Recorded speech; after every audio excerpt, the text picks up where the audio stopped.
આકાશવાણી ભુજ સ્થાનિક સમાચાર આરતી ભટ્ટ વાંચે છે. નમસ્કાર. લોકસભા ચૂંટણીના બાકીના 3 તબક્કા માટે પ્રચાર ઝુંબેશે ગતિ પકડી છે. આજે વિવિધ રાજકીય પક્ષોના ટોચના નેતાઓ દેશના વિવિધ ભાગોમાં જાહેર સભાઓ અને રોડ શો યોજી રહ્યા છે. ભાજપના વરિષ્ઠ નેતા અને પ્રધાનમંત્રી નરેન્દ્ર મોદી મહારાષ્ટ્રના ડિંડોરી અને કલ્યાણમાં જાહેર સભા સંબોધી. તેઓ સાંજે મુંબઈના ઘાટકોપરમાં રોડ શો પણ કરશે. કેન્દ્રીય ગૃહમંત્રી અમિત શાહ બંગાળમાં હુગલીમાં જાહેર સભા સંબોધી હતી. સાંજે તેઓ ઓડિશાના કટકમાં રોડ શો કરશે. કોંગ્રેસના રાષ્ટ્રીય અધ્યક્ષ મલ્લિકાર્જુન ખડગે રાયબરેલી અને અમેઠીમાં જાહેર સભા સંબોધી. પ્રિયંકા ગાંધી વાડરા રાયબરેલીમાં નુક્કડ સભાઓમાં ભાગ લેશે.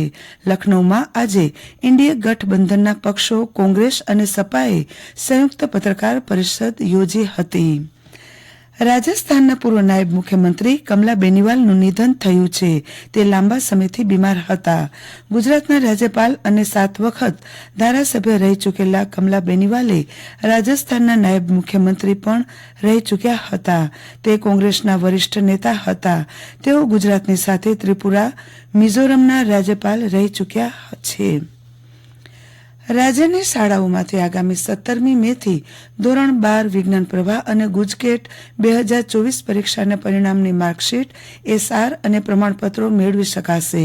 ગુજરાત બોર્ડ સિવાય અન્ય બોર્ડના ઉમેદવારોની ગુજકેટ 2024ની પરીક્ષાની માર્કશીટ ટપાલ મારફતે મોકલી આપવામાં આવશે એમ જણાવાયું છે. શિક્ષણ બોર્ડ દ્વારા વિજ્ઞાન પ્રવાહના વિદ્યાર્થીઓ માટે પરિણામ સુધારવા ખાસ આયોજન કરવામાં આવ્યું છે. ગુજરાત માધ્યમિક અને ઉચ્ચતર માધ્યમિક શિક્ષણ બોર્ડ દ્વારા માર્ચ 2024માં લેવાયેલ પરીક્ષા અને પૂરક પરીક્ષા બંનેમાંથી ઊંચા પરિણામની પસંદગી વિદ્યાર્થીઓ કરી શકશે. પૂરક પરીક્ષા માટે 21મી મે સુધી ઓનલાઈન રજીસ્ટ્રેશન કરી શકાશે. વિજ્ઞાન પ્રવાહના વિદ્યાર્થીઓ જે વિષયમાં નાપાસ થયા હોય એટલા વિષયની અથવા તમામ વિષયની લેખિત પરીક્ષા આપી શકશે. સાથે જ માર્ચ 2024ની પરીક્ષામાં ઉત્તીર્ણ થયેલા વિદ્યાર્થીઓ પણ જેટલા વિષયની પૂરક પરીક્ષા આપવી હોય તે આપી શકશે. વિજ્ઞાન પ્રવાહના રિપીટર વિદ્યાર્થીઓ રિપીટર વિષયોની જ પૂરક પરીક્ષા આપી શકશે. ધોરણ 10ના વિદ્યાર્થીઓ આ વર્ષે 3 વિષયની પૂરક પરીક્ષા આપી શકશે, જ્યારે ધોરણ 12 સામાન્ય પ્રવાહના વિદ્યાર્થીઓ 2 વિષયની પૂરક પરીક્ષા આપી શકશે. શિક્ષણ બોર્ડ દ્વારા આગામી જૂન માસમાં અંતમાં પૂરક પરીક્ષા યોજવાનું આયોજન કરાઈ રહ્યું છે. કચ્છ જિલ્લામાંથી 1 અથવા વધુ વિષયોમાં નાપાસ થનાર 205 અને પરીક્ષામાં ગેરહાજર રહેલા વિદ્યાર્થીઓ પરીક્ષા આપી શકશે. કચ્છ જિલ્લામાં આરટીઈ હેઠળ ફોર્મ ભરાયા હતા.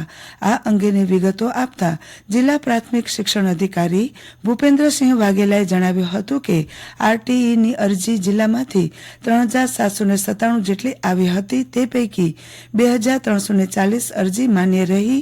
તેના પ્રથમ રાઉન્ડમાં 1123 વિદ્યાર્થીઓને પ્રવેશ આપવામાં આવ્યો હતો, જ્યારે બીજા રાઉન્ડમાં 102 વિદ્યાર્થીઓને પ્રવેશ આપવામાં આવ્યો હતો. વાલીઓએ RTE.org ગુજરાત.com પોર્ટલ પરથી એડમિશન કાર્ડ ડાઉનલોડ કરી 20 મે સુધી શાળામાં જરૂરી અસલ આધારો દર્શાવી શાળામાં પ્રવેશ મેળવી લેવાનો રહેશે. અન્યથા પ્રવેશ રદ થશે. શાળાએ ઓનલાઈન એડમિટ કરી પહોંચ આપવાની રહેશે. કચ્છમાં સતત 3જા દિવસે પણ ભારે ગરમી બાદ વાતાવરણમાં અચાનક પલટો આવીને વાહ અને વંટોળ અને વીજળીના કડાકા ભડાકા સાથે ભુજ, ભચાઉ, અબડાસા, નખત્રાણા તાલુકાના ગ્રામ્ય વિસ્તારોમાં કમોસમી વરસાદ પડ્યો છે. કમોસમી વરસાદને પગલે કચ્છના ખેતી કરતા ખેડૂતોમાં પાકના નુકસાન અંગે ચિંતાની લાગણી ફેલાઈ છે. આ સાથે સ્થાનિક સમાચાર બુલેટિન પૂરું થયું. નમસ્કાર.